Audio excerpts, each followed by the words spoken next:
Hi everyone, welcome to another edition of Big Business Blueprint live interviews, where we speak with one business leader and understand their personal and startup growth playbook, fundraising lessons, products and services they offer, and how they think about their market expansion, customer acquisition, retention, attracting talent, and building a tight knit workforce, and so on. I'm Bhuva Shakti, based in New York and the founder of WalletMax. We are a global community of startups, investors, and executives focused on increasing sustainable funding access, especially in climate tech, fintech, deep tech, and AI sectors. If you're a tech enabled or AI enabled startup from any industry or sector, don't miss out the fundraising event from WalletMax. We have startup pitch competitions and investor panel discussions. It's on June 1st as part of New York Tech Week. The tickets are now live. You can see the Partyful registration link scrolling below in the screen. Now, in my Startup Growth Playbook interviews, the one we are in today, I typically invite a startup founder or a co founder and interview them about their growth lessons. But more importantly, what differentiates them from the crowd? How do they prioritize impact along with profits and people? We deep dive into their personal, professional, and startup journeys and their mission to uplift. Today, we are speaking with Anna Raafat, the co founder and COO of inncivio, an agentic revenue layer for fintech and financial services. An economist by education, Anna previously worked at the Swiss National Bank and Deloitte, specializing in macroeconomics and strategy consulting for the banking sector. After identifying critical knowledge gaps in the fintech industry, she co founded inncivio to solve them. And a fun fact about Anna, she's fluent in German and French, and she's also proudly defending a nearly 800-day Spanish streak on Duolingo. Let's get started.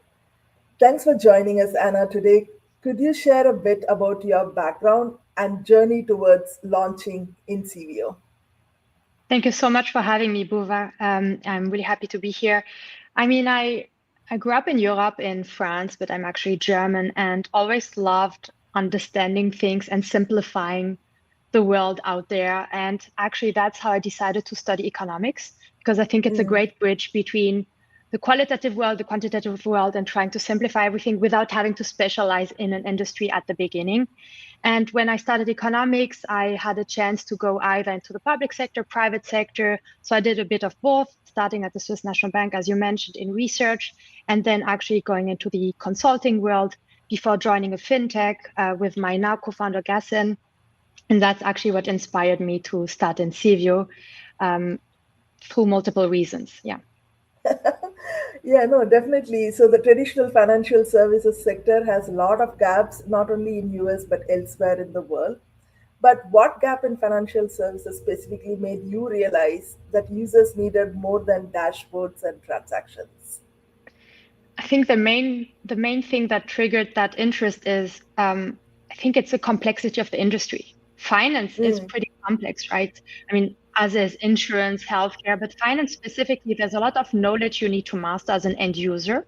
And if you don't Yeah. master it, it can either lead to challenging decisions that you're making or no decisions at all, which on a macroeconomical level can have bad implications on a society, but also for businesses who typically generate revenue through transactions. And that's actually what inspired me to dig deeper into that piece, in addition to my passion of education in general, and actually ensuring that I think if people understand what they are doing on a sustainable level, decisions are being made more and also better, which is win-win for everyone. Exactly. And you're so right. If I have to use a financial services system, app, platform, fintech, why should I be so much financially savvy? Because then why do I need to use your platform, right? So it's able to make my life easier, whether or not I have the financial knowledge or not, right? So, I mean, that's a great thing that you have uncovered. But why is now the right moment for agentic AI in financial services? Because few years back there was a lot of generative AI and then everything is agentic AI. I don't know what's coming up tomorrow, but why do you think for you this is the right moment? Multiple reasons. I think the first one is now there's so much access to information and to applications and to products, right? Now everyone can trade Bitcoin or go on trade stablecoin or go on trading platform. Now the access to these kind of products is really democratized, which is amazing, right? But this also comes with the accountability of ensuring you understand what you are doing. And so that access to these products is pretty dominant right now. In addition, what we're building was not possible a few years back, mainly because of progress in AI, but especially the price of compute power. So now is actually the time where we can build what we're building, and the demand is there. Yeah, and sometimes you can be little early to the market and still you can't be successful. Definitely, if you are late to the market, you are not going to be successful. So timing is right. Not only the technology is available, but the computing power, the resources, the infrastructure, everything is available, right? Okay. Yes. Now, in the introduction, I spoke about inncivio as a revenue layer. I mean, help us understand if you are just a regular customer. I have no idea what finance means. What does that mean for me in practical terms? Yes. So revenue layer is actually targeted to our customers who are the fintech platforms and financial services platforms. So a trading platform, a crypto exchange, a lending marketplace, any kind of platform with a transaction-driven business model. So when we speak with them, they have typically revenue KPIs, such as increasing transaction volume, average revenue per user. So when we say agentic revenue layer for these companies, ultimately we're telling them that we are agentic driven. We're targeting revenue KPIs, and we are a layer, meaning we are not a platform, a separate platform. We are a layer that sits on top of their existing platform. Now, on the end user side, they will not care about that jargon indeed. So the end user, for example, a trader on a platform or a borrower on a lending platform, for example, they will not even know they are interacting with inncivio as we are B2B, but they will benefit from our technology on top of these platforms. I can go into more details, you tell me, to give an example, but there's this nuance between the type of user we're speaking about. Yeah, I mean, an example would be really helpful for us to understand. I Mm-hmm. mean, how does this really happen? But Yep. not so much technical information. Yeah. Yeah. So in terms of setup, it's pretty lightweight. It's like adding Google Tag Manager on top of a web application. So putting this aside, let's imagine inncivio is activated on top of a trading platform, okay, or a crypto exchange. As an end user, for example, you, me, wanting to trade some of your funds, you create an account, and you go to a trading platform. You can be pretty overwhelmed with all the information, right? There's so many charts, you see trends over time, you see different buttons, call to actions, buy, sell, deposit. You need to understand a lot of it, right? Not just, even if you're very financially savvy, there's a lot of information in general simply of the platform and the complexity of the platform. Our technology, when it's activated on top of it, we're ultimately reading in an anonymized way the user behavior on top of the platform. And we're understanding where the user seems to hesitate. Okay, you're on top of the stock evolution of NVIDIA, okay, over time, but you seem to spend a lot of time on it, or you seem to hesitate with your mouse between two buttons, buy or sell. Based on that, with our predictive models, we are agentically predicting what type of knowledge you might be missing at that point in time to be able to proceed with confidence. And Yeah. that's when we come in and we provide a nudge, a tooltip, a pop-up with content that you as an end user can digest, understand, and then with that information, will be more confident and more likely to proceed, which is win-win for the platform. The user proceeds more, and for the end user because they get the knowledge they are missing without having to leave that financial platform. Yeah, and one thing that you mentioned that caught my attention, which is anonymization, right? Because financial services, a lot of data is legacy and even today sensitive, protective, confidential. You add all those, and then regulatory, and then cross-border. There is so many nuances for this data, and you also use anonymized data. So then, how does your AI recognize when a user is confused, hesitant, or ready to act, even when you anonymize this? It's a great question. So actually, we don't really care who the user is. It doesn't matter if it's you, Bhuva, if it's me, Anna. What matters is your behavior. And we actually Yeah. call this a context graph. So it's ultimately analyzing your behavior and the features of the application. And that's enough. We just ultimately read it as a footprint, an anonymized footprint. Okay, that footprint, so that ID, has done that behavior over time. And then they went to that page and then back to that page and this and that. And that is enough for us to understand, of course, in a predictive way. So it's not 100% accuracy, but predictively, we are predicting what type of knowledge that user is missing. And we don't need to know more ultimately. And that is making it so wonderful, because we don't want to touch that PII data. We really just want to ultimately understand the behavior and predict accordingly what you might be missing at that point in time. Great. Yeah, especially also when you're trying to nudge the users, sometimes it could be a little bit much, but sometimes you may be giving too less, right? So, I mean, where do you find this balance between helping users learn and drive transactions? Because sometimes I don't want to learn too much about your system, I just want to make a transaction, or you want to help me not to make a transaction if it's not matching my needs, right? So, I mean, how do you balance that? It's a tough one. I mean, obviously, that's what we are trying to achieve in a very accurate way. What we are ultimately doing is we don't want to be aggressive, because indeed there are a lot of sometimes pop-ups that come that are very aggressive, pushing you to buy or whatever action to be made. That's not our purpose. Our purpose is to be very invisible. We don't also want really to change the user experience. We just want to appear when there seems to be that gap. So we will not be spamming you with lots of pop-ups that come in left and right, and whatever you're doing, you will get the same, which is also often currently right now the case. But we want to Yeah. really make it personalized, so that you, Bhuva, we might see that you might be very analytical based on where you spend more time on the platform, versus me, I might be more visual. And accordingly, we want really to personalize and make it contextual. So also what you have done before, so that you don't need to see something you did before. So based on Yeah. that analysis, we're ultimately focusing on really giving you that piece of information that seems to be missing at the right place, so where you are on the platform, and also the right format. I said, if you're more analytical, we might give you some analytics, some additional ratios you might want to look at. I might see an avatar summarizing a page for me. So that's where we try to find that balance without being too aggressive, and we also don't want to push the user to do something they do not want to do. Yeah, exactly. And also, like you rightly mentioned, contextualizing, right? Because I don't want to see the same thing that I have already done, and you want to personalize for me. If something is not of interest for me, try not to show me, right? So, yeah, that's a delicate balance.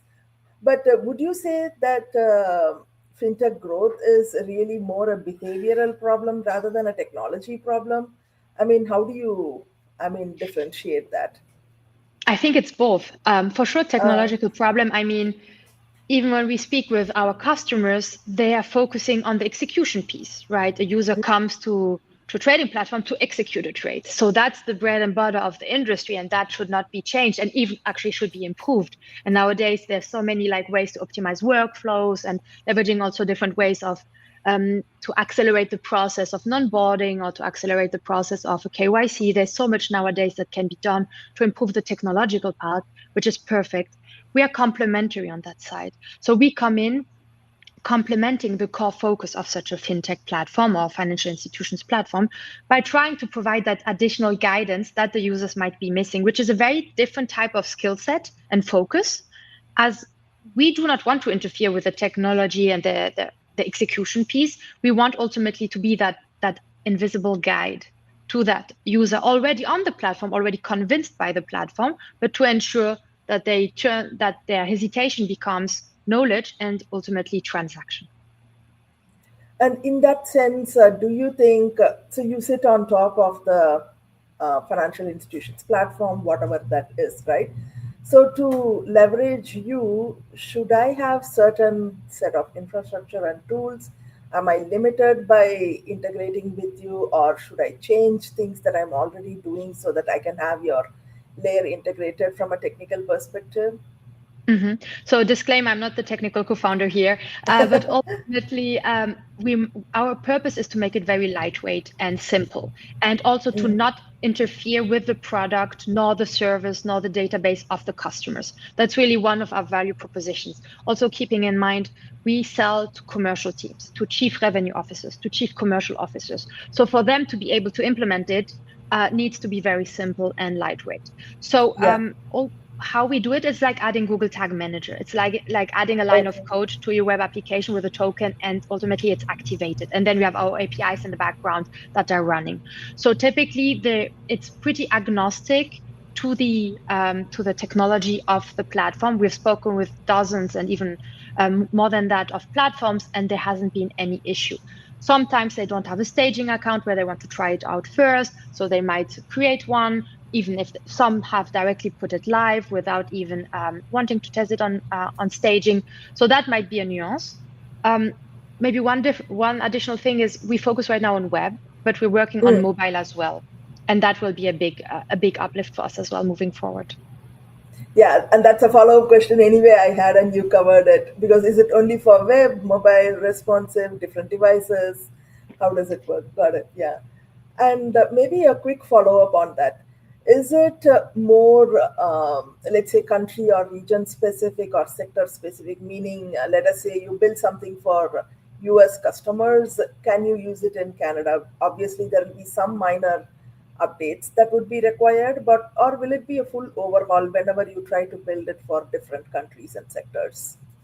It's the former. So it's very agnostic. Ultimately, we start with the US because we really master the market, and this is also where we have the most traction. But ultimately, it is applicable to any kind of market, as it's trained on the content of the platform itself. So there is not much adjustments required.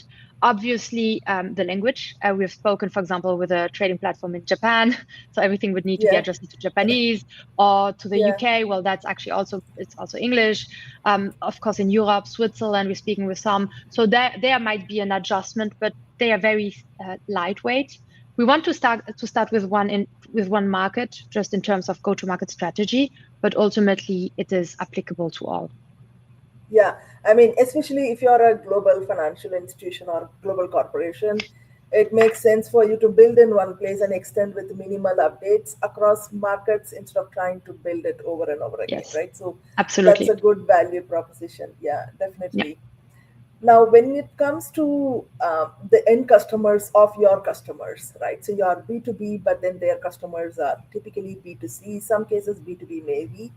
But money is always a very, emotional thing, right? So financial decisions are typically high stakes. Sometimes people's livelihoods, business livelihoods depend on some of the financial decisions. So, how do you think people can trust and build, let's say, more automated decisioning using your AI driven guidance, right? So, because sometimes when you talk to people, even when right now you pick up a phone, you talk to customer service, probably you have a little bit more trust versus chatting with chatbots or getting your prompts, right? So, ultimately, we have to build trust, but how do you get there? Mhm. That's actually one of the main reasons what inspired me to build inncivio. It's because we speak about people's money, important decisions.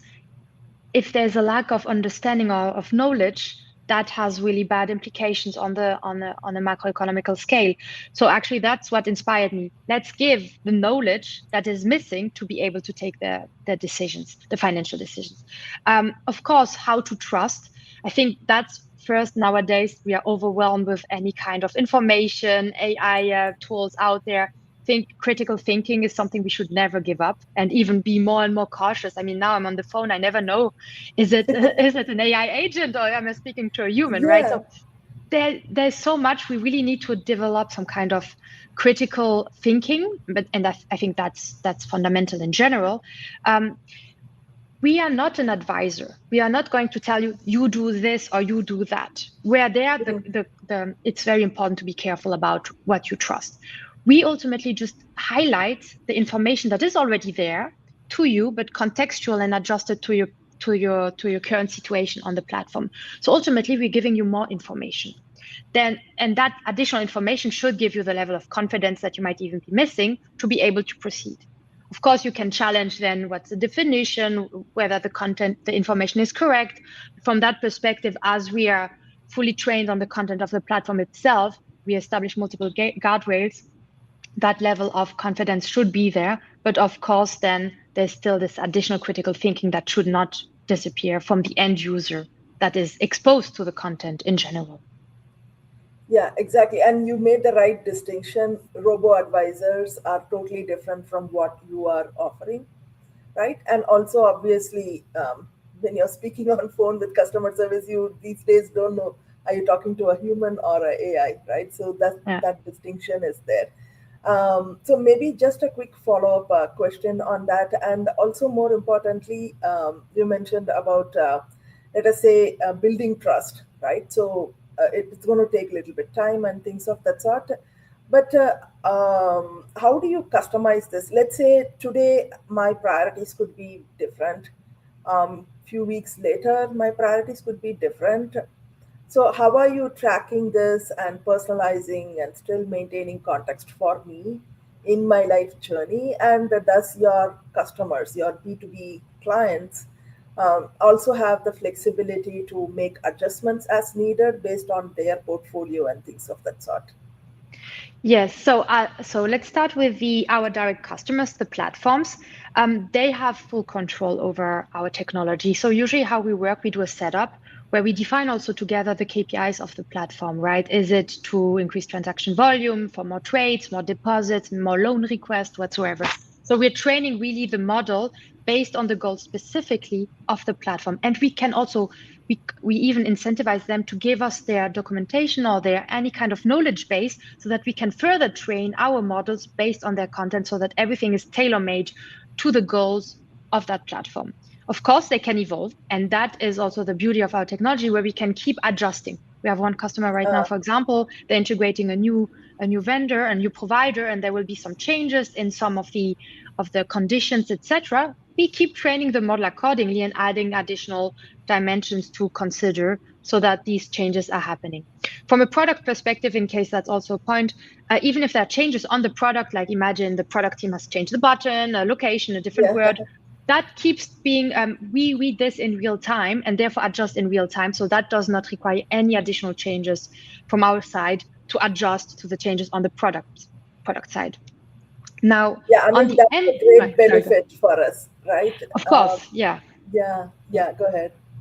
To go to the beginning of your question about the end user, if they change the behavior, usually you don't change on a day-to-day basis your priorities from a financial side, but ultimately it's Yeah, all based on your behavior. If your behavior is drastically changing, all of a sudden you go in a very active way of trading versus before you were more looking at maybe more lower risk types of assets, that will be fed into our models that focus, and accordingly we will also adjust the kind of guidance that you will be seeing.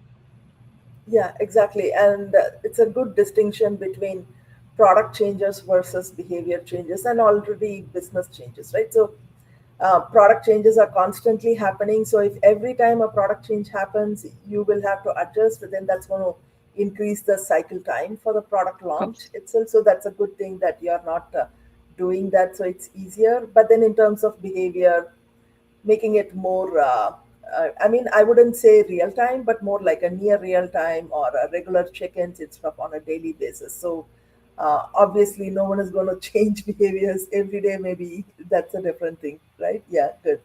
Now, before we go into some of the next set of questions I had in my mind, one thing came to my mind right now as to while you have built this, you are continuing to build this with your team and trying to expand predominantly in the US market. Have you faced any challenges? And also would like to hear what was a surprise for you that turned out to be a good thing. I mean, when you're a startup, you have so many challenges. But Yeah, I think one, it's not unexpected, but it's one that is, of course, dominant, is you need people to trust you, right? To start yeah, trying your product, especially in the B2B yeah, space, right? You're yeah, going from a big name company where everything was like, okay, big name, we know directly what you're doing and your reputation, but Incivio. Who knew about Incivio a few years back, right? So Mm.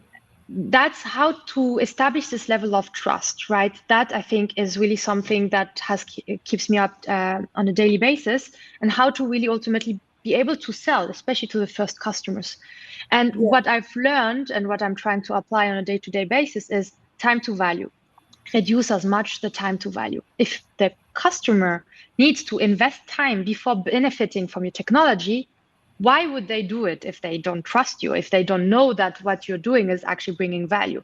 And I think that's really the thing we're working on, reducing as much as possible. For example, starting with pilots, and giving a lot of flexibility in the beginning to start, showcase value before we go into more nitty-gritty details of establishing big contracts, etc. So we're working on different avenues to reduce that time to value, so that ultimately the customer can benefit first from your technology and what you can offer before you ask something in exchange. And I believe that's really a learning I had in the beginning, when you need to build everything from scratch, your brand awareness, your trust, especially speaking about the financial sector, which is highly sensitive. That was, yeah, that was key on my side.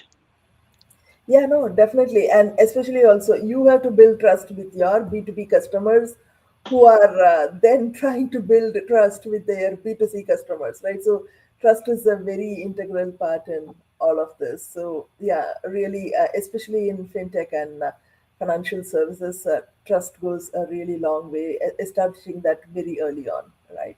Yes. Now, all of us talk about AI, and obviously, you are an AI platform as well. There is too much AI out there. Is it more of a hype, or is it more like the next evolution? What makes especially banks and fintech platforms willing to adopt an AI decision layer? I mean, how easily they are able to trust you, how soon they adopt.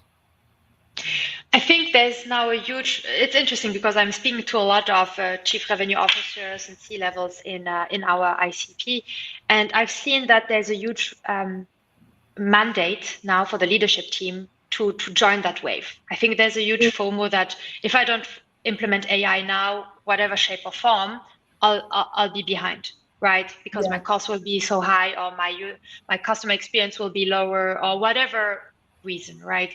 So I think there's a huge drive and momentum of really implementing AI and agentic solutions in the space. I mean, across industries actually, but especially in finance. And there are huge deals currently happening right in that space right now. So I think there's this pressure of implementing it. And then, of course, there's a thinking where to implement it, because ultimately AI is just an enabler. You can apply it to yeah, everything. Optimizing workflows, more reducing costs, so in the processes, speeding up processes, making them more transparent, the user experience, um, the use cases are relentless. And then, of course, how to implement them. This is a huge topic because there might be the motivation to do it, but then there's a lot of requirements to be able to implement the yeah, solutions, right? Do you have the data? I mean, that's a huge topic. Do you have the right data, the right infrastructure, the right team to be able to implement such a product? And accordingly, that's where maybe some companies might move faster than others. And also the risk levels. I was speaking with a company. They were telling me, we're too risk averse. We will not implement AI solutions right now because the outcomes of some of the AI products are not fully controllable. We will not yeah. implement it. While others are, I want this right now. I want to be the first ones. So then it also depends on the culture of the company and the mandates and the mandates to innovate in that space.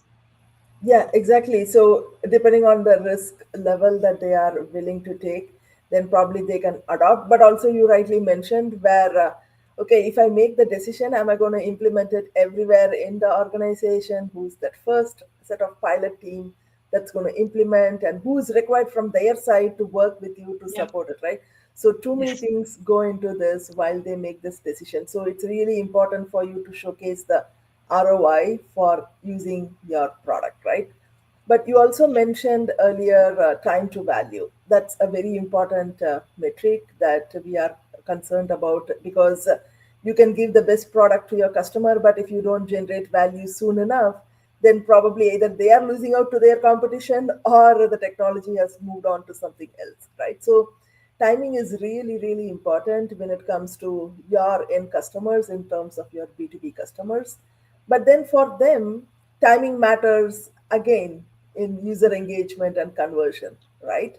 So, how do you define that timing? Why does that timing matter so much in user engagement and conversion? Why should I make the trade today? Why can't I wait, let's say, 2 more weeks? You mean for the end users of our customers? Yes.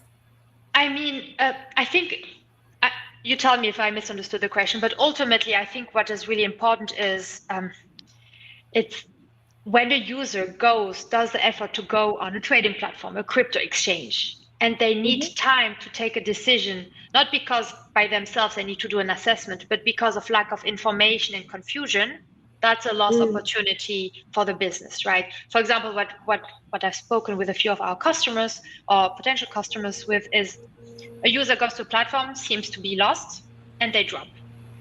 Mm. Then their customer support team sends them an email the day after or a few days later or with a newsletter. Hey, by the way, did you try to log in?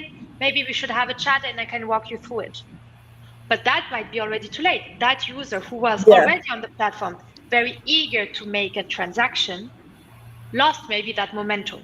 And now they might be at work, might be doing something else. You know, when you're at work and you get a call from a sales guy and you don't want to take care of it, for example, you might prefer being Sunday night on your couch and do something, right? So their timing, I think, is key to be adjusted to the user and not the purpose or the benefit of the company. And that's where nowadays the power of AI is there, where it can really be real time and contextual so that that user gets the tailor-made personalized experience they deserve really at the moment of time where they are at the highest level of motivation and incentive to proceed. I hope Yeah, that answered exactly. your question. That answers perfectly, and I cannot relate to it enough because I go through this myself. Because when I'm on a financial platform, I want some information, I don't find it. Then I reach out to customer support, I don't get immediate support. Someone calls me like 3 days later, I'm in the middle of something, and then an email comes 2 days Yeah, later, and I have no it's time to too late. click the link and Yeah, follow through. Then I mean, I forget, and then you lose my transaction, exactly. right? So yeah, Yeah. I can relate to it so much. Now, when it comes to fintech, especially financial services and fintech, people always complain about compliance and regulatory expectations, right? Meaning it's always the right balance. Without them, obviously, these are people's money that we are talking about. Sometimes it's about people, business, and sometimes a country's GDP and the overall economy also when it comes to some of these platforms, right? So, where do you find that balance? Like, you need to innovate in fintech, but you also navigating compliance and regulatory expectations, right? So, what's the right mix? Where do you start? I mean, how do you balance it with your product and business milestones? It's a tough one, obviously, right? I mean, if it's Yeah. always like innovation is always, there's a level of risk always involved. But of course, especially in highly regulated industries, and I worked beforehand also in the banking space in Europe. We needed to get in a previous business a license, highly regulated license from the European Union. So we've been exposed to it for multiple years, and it's part of the guardrails of the context of the industry you're in, and that's part of the game. You just need to accept it. Otherwise, you need to go to another industry that might be maybe less regulated. Okay, so that's how we are somehow digesting that information ourselves. Like, hey, this is part of the game, and Yeah. we want to be very diligent, of course, right? I mean, as you said, we speak about people's information, people's money, people's financial decisions. This is highly sensitive information. First, that's why we're trying to adjust our product so that it doesn't read that personally identifiable information. That's one thing. And that we're really more on the behavioral side, which is way less sensitive than on the actual numbers or company information or user information. So that's where we establish already one level of guardrails to ensure that. Second, then with our CTO and co-founder, we established lots of rules of how to anonymize and encrypt everything. So we Mm. established multiple layers of encryption so that any kind of data that we touch is already fully encrypted. So we don't even have access to any kind of direct raw data. So that's a second layer. That's really part of the guardrails we establish. And most of the businesses are doing. And then, of course, there are great regulations out there, or like certificates you can get to establish best in class respect of how to treat data, how to manage your company, etc., such as SOC 2 or ISO. And obviously, Yeah. I think this is also part of even something you need to think about when you build a business. This is part of your budget. This is part of your scope. It's Yeah. non-negotiable, right? That needs to be considered. So that's why we also work. We are on SOC 2, and that's part of the game simply. So of course you can become paranoia and ensure that things might go in every direction, but with these guardrails in place, that's how we're ultimately tackling this. Yeah, yeah, exactly. So I come from financial services, investment banking, trading, compliance, regulatory background myself. So I cannot stress enough when so many product launches, people think about compliance and regulatory as the last phase, Mhm. when it has to be like integrated with the design early on in your initial strategy itself, right? Yeah, Because what you don't want to do is build a full product and then find out, oh, there is something missing inherently to yeah, meet a certain compliance or regulatory need, right? So, I mean, I couldn't agree more. I've seen so many failures or so many product launches that were either delayed or never made it to life mhm, because they did everything right, but they did not consider some of the yeah, compliance and regulatory things early in the life cycle. yeah. It's not that you can add it later, right? So yeah, if you are in this industry, you think of it as okay, it's part of the game and figure out how to do it, right? Yeah. No, yeah, good Exactly. advice. Yeah. Now, there is a lot of talk about data and metrics everywhere. I'm obviously sure you also collect some metrics on your platform, how you're doing it, and how you can improve. Obviously, you will be doing the same for your customers who are B2B. But what metrics really tell you that the platform is actually improving user outcomes and not just engagement? Because I've seen founders capture so much data, but then what's that right relevant data that really tells you there is growth or even tells you that something is wrong? I have to go back and relook at things. Yes, of course. And that's one of the things we've been brainstorming about the most with micro founders, and we're very excited about because, as you say, ultimately, this is measuring success of your business. For Yeah. us, it's thankfully this is something pretty straightforward in our case because we're very return on investment driven. Because our hypothesis and our whole focus is that thanks to our technology, we're increasing transaction volume.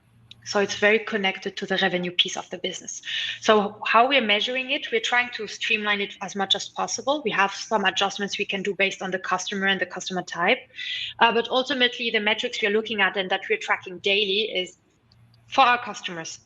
Um, how much transaction volume has been increased thanks to inncivio? So ultimately, how much more volume of trades, of deposits, of loan requests have happened thanks to the inncivio technology, meaning that Mm. inncivio content was reflected at the point of decision and action of that end user.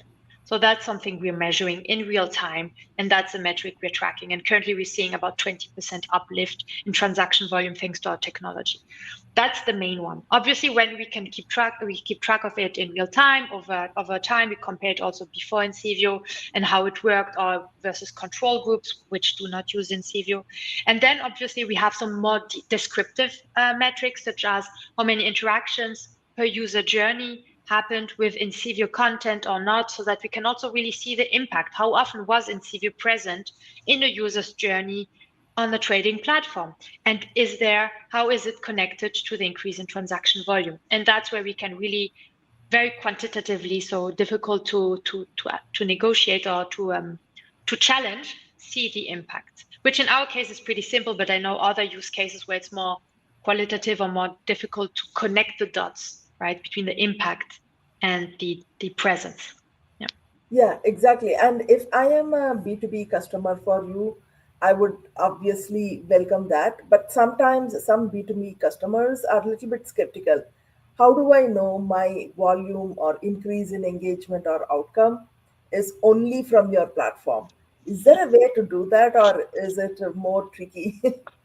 I love the question. We had this debate with my co-founders, and ultimately, we what we're doing to really avoid exactly as you say, it's a very legit question, the attribution piece, right? What we're Yeah, doing is control groups. That comes also from my background as an economist. When you do an experiment, any kind of experiment, even in economics, in labor, in monetary policy, you always need to have a control group, which is the same representation of sample of users versus the group that is getting the the action, right? The inncivio dominance, for yeah, example. And then you compare the outcome or one KPI or one metric between both. And that delta is the impact. Okay. mm, And that's what we're ultimately doing. So we're having a control group where we ultimately not showcasing inncivio for the customer versus a group that sees inncivio that are representative and comparable. And then that delta of transaction volume change is ultimately directly attributed to inncivio as an yeah. example. Yeah, no, definitely, because people are always skeptical, and this is a huge investment, and they want to be really sure. And you're already applying your economics background. Now, with your macroeconomics background, how do you think fintech growth and risk are shaping up, be it for your company in US, maybe generally in the world? I mean, this is a could be a great discussion over brunch, over dinner. I think that I could speak a lot about it, but I think progress in technology is so fast right now, and there's so much innovation happening there. I mean, simply speaking about the progress of stablecoin or the progress of AI or agentic solutions, agentic trading. I mean, we're seeing so much nowadays out there. Just speaking about finance, the progress is so dominant, which is super exciting. On the other hand, of course, this comes with accountabilities, right? It comes with Yeah, ensuring that the users of these products, what we have been discussing until now, use them properly, know what they are exposed to, how they are using it, what are the implications of it. And sometimes that there's a growing gap between the progress in technology and innovation and ensuring that what happens is really what is ultimately happening, right? In terms of trust, in terms of accuracy, in terms of reputation, etc. Right? How do you distinguish nowadays an app that makes sense versus an app that doesn't make sense, but just has been vibe coded and without any strong proof behind it, and ultimately might lead to irrelevance or even misinformation. That I think is a gap that we all need to be aware of on a societal level. There is no right or wrong. I think it's just going back to what we were discussing in the beginning, critical thinking, not just taking anything you're seeing for granted, but be a bit more skeptical, analyze it, ask the right questions. And then obviously also regulations. That's another topic that need to catch up, which is also a challenging topic. How to ensure that regulation doesn't overkill innovation, but also doesn't stay too low. I think that's also a fine balance that needs to be found. It's difficult to have a clear path, but these are some snippets of things I'm currently thinking about. yeah, no, definitely. I mean, those are much more relevant today, especially with so much crisis happening everywhere across the world, that a challenge in one part of the world affects all of us, regardless of who you are and what background you come from, right? Now, with Exactly. inncivio, do you see this becoming an infrastructure play across just financial services all over, or you want to remain focused on specific vertical first? What's the future strategy, if I may? Yeah, no, and that's a question we're asking ourselves a lot. And the plan is to go beyond. We want to start with finance as the use case is very clear. There's a clear return on Mm, investment dimension, and we have founder market fit. The three of us co yeah, founders are from the industry, have worked there. So we really think we can bring value fast in that industry. Later on, we clearly have a vision to expand to we call it the transaction economy. Any kind of platform in the future that has a transaction driven business model. As soon as there's a transaction that needs to be made for the business to generate revenue, that's a business that can benefit from our technology. It can be healthcare, it can be yeah. insurance, it can be e commerce. The use cases are really infinite, and that makes it also so exciting. But we don't want to be too distracted in the beginning. We really want to be excellent in one industry, showcase the value before we expand across verticals. Yeah. And that's one thing founders typically make a mistake in, right? They want to do everything for everyone at the start, and then they lose focus, and then there is no unique value proposition anymore because there are too many other people also doing something similar to what you're doing. So establishing that real moat is really important, which is also something I wanted to ask you. Where is the real moat for Incivio? Is it data, timing, personalization, distribution, or something else as it stands today? It's in a nutshell, it's data. And we call it the context graph. So when we capture the context graph of our users in during the onboarding, that's really our mode, which is ultimately the behavioral data of the users, and in general connecting this with the platform itself, where there are relevant features and call to actions, and all of that combined, driving the prediction models that we're having. This is ultimately our mode. Mm, got it, got it. Yeah, I mean, once you have the data, you have unlimited possibilities, but ensuring that data is really of good quality to whatever you are intending to do is more important than trying to do many things and getting distracted, right? Yeah, that's Of great. course. Now, I want to ask you kind of a future prediction question. Probably, let's see, 5 years from now, how do you think people will interact differently with financial products and platforms? What is your take? I think it's going back to what we were discussing earlier, which is personalization. The expectation that you and me on the same platform should not have the same experience if you have different behaviors and different needs. And that Yeah. personalization, I expect in 5 years to be really dominant. Now we're starting it, but I think in 5 years, and it's beyond fintech and financial services, it's really that each individual user deserves and has their unique experience fully tailor made to their needs and their goals. And that will be possible, I really believe so, with the progress in technology we're seeing with AI, compute power, and whatsoever. And that personalization and contextual presence will increase satisfaction, ultimately, therefore, also transactions, and that will be win win. Yeah, exactly.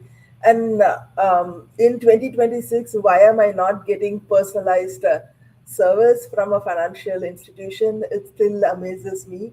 And also, like we spoke earlier, I mean, my needs change, my personal behavior changes. So, trying to take me through the journey of where I am headed is more important because not one size fits all, right? Yeah, I mean, not only in financial services, everywhere. So yeah, I mean, I really hope that comes to life. Now, what does it mean when NCVO wants to scale? What does scale mean for you, let's say in the short term or in the near term? Not so much in the long term. I mean, in the short term, it's really to be dominant and to have a significant market share in the financial industry, and especially in trading platforms, crypto exchanges, lending marketplaces, really in the short term, that we're really the go-to platform or go-to technology that is increasing that transaction volume for these platforms. So it's like, in the beginning when you set up something on your laptop, it's like this. Okay, you build a company, you need inncivio. That would be really my goal, that it's Uh, part of the infrastructure, that any kind of digital platform in the finance space has activated to ensure that their users have the best knowledge they deserve to be able to transact more. So ultimately, being some kind of invisible hand, for these kind of platforms. Yeah. yeah, and what kind of businesses do you serve? I mean, what's the size of the business that you typically serve? Small, medium, large? Is it based on asset under management, or what's the metric to be an ideal Yes. client for you today and when you scale? So it depends. What we care about is the data, and the data comes with the monthly active users of our customers, right? So two small platforms don't have enough monthly active users, and therefore there will not be enough data to feed our models and to provide accurate outcomes. So typically, the minimum we are expecting should be, the ideal would be minimum 10,000 monthly active users onwards. There's no cap. The more, the better, right? Then, of Okay. course, the current users we're targeting are 5,000 monthly active users. So we do not target the tier one players right now in the beginning in terms of size, as this is as a next stage. Right now, we target companies that have also higher sales cycle, where we can really go back to what we're discussing, time to value. We really want to get out there as much as possible. And once we have established that base, then we are expanding towards the bigger incumbents in the industry. Yeah, exactly. I mean, it's really important to have your minimum range because you don't want to do something that's not going to help your model. Yeah. Because I see some founders take in customers because it's a customer, right? But if it doesn't serve your purpose, then it's not going to really help the customer also in the end.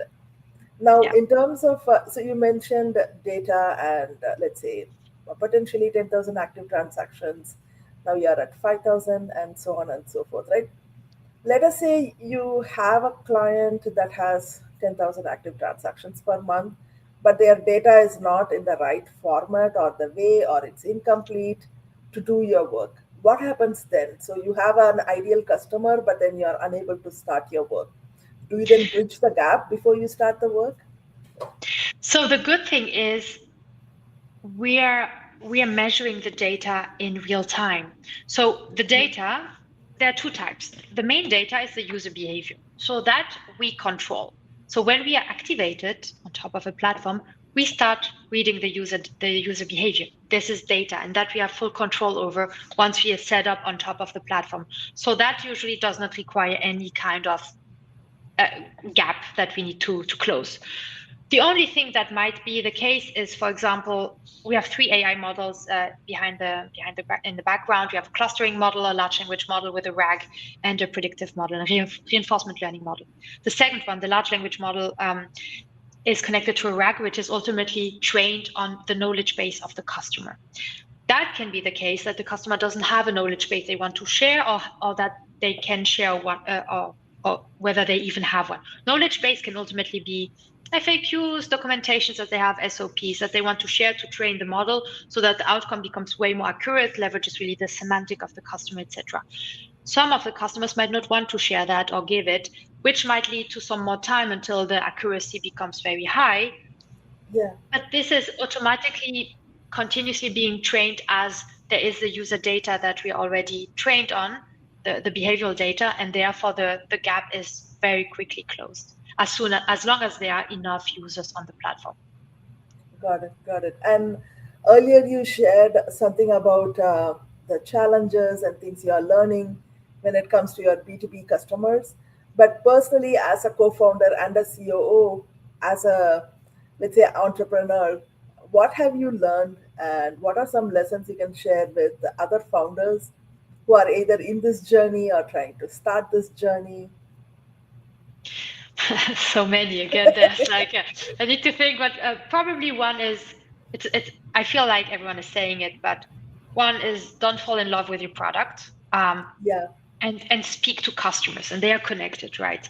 So I think some things sometimes that are done wrong is first you build, then you try to sell, but that needs to happen in parallel. Ideally you have two co-founders who do this, right? Which we are doing this right now. We have CTO fully building, CEO doing both, and me only selling. And I think that happens in parallel, and that's very important because the feedback you're getting when you're selling to your ICP, or you think that's ICP and you might evolve it over time, that feedback needs to be incorporated in real time, I mean, with critical thinking, into the product. And that's a continuous loop. And if you don't do that, this might lead to a huge technical debt or a huge product that you might have built that nobody cares about, or vice versa. You have a huge customer base, but you don't have a product that you can give to. So I think that's really, and therefore don't fall in love with your product, because if you're very protective of your product, but the customer's telling you, I don't want this, I want something else, or with a slight adjustment, and that might actually make sense because you hear it repeatedly, you need to be able to be very lean and flexible on that side.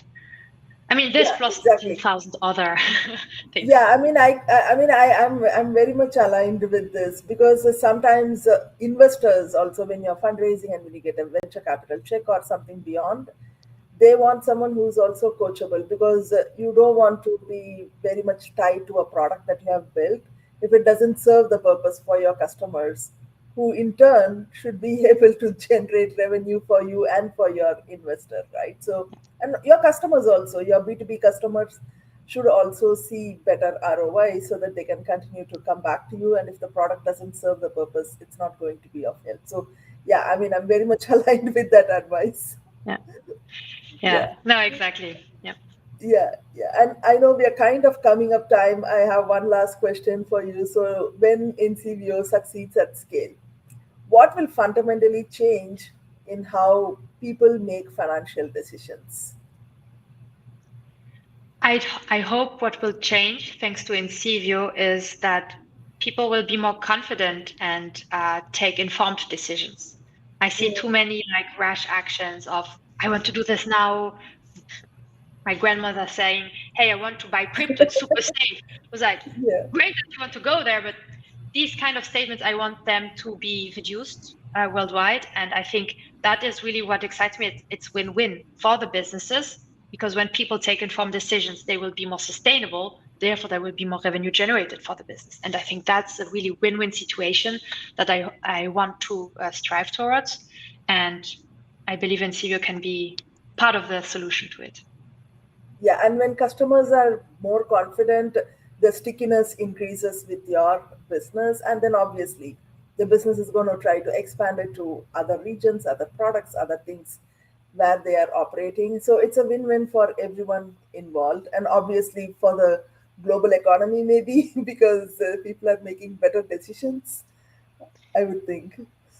Absolutely. I mean, yeah, I mean, just speaking about financial literacy, it's at 35% worldwide, 50% in Yeah, the US.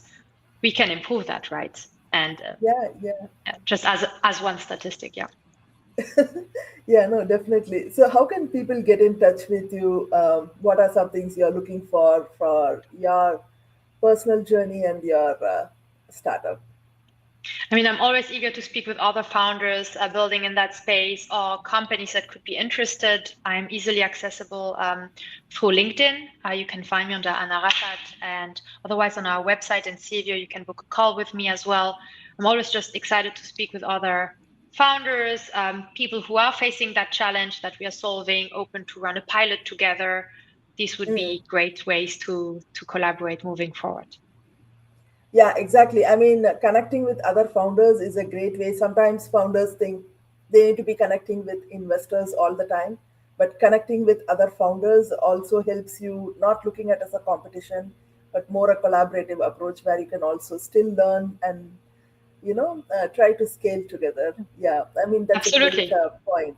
Yeah, Yeah, and sharing thanks. tips. We're all in the same selling or buying mindset, right? There's so much we can help Yeah, each other out with. Yeah. yeah, exactly, exactly. Collaboration is the way to go. Thanks so much, Anna, for taking time. I think we are kind of coming up time, but it was great talking to you, and I hope to stay in touch. Absolutely. Thank you so much, Bhuva, for your time and for inviting me. Thank you, Anna. And to anyone who's watching, if you're a tech enabled or a AI enabled startup from any industry or sector, don't miss out the fundraising event from Wallet Max. We have startup pitch competitions and investor panel discussions. It's on June 1st as part of New York Tech Week. The tickets are now live, and you can see the party full registration link scrolling below in the screen. Thanks everyone for joining us, and thanks again, Anna, for joining us. Thank you.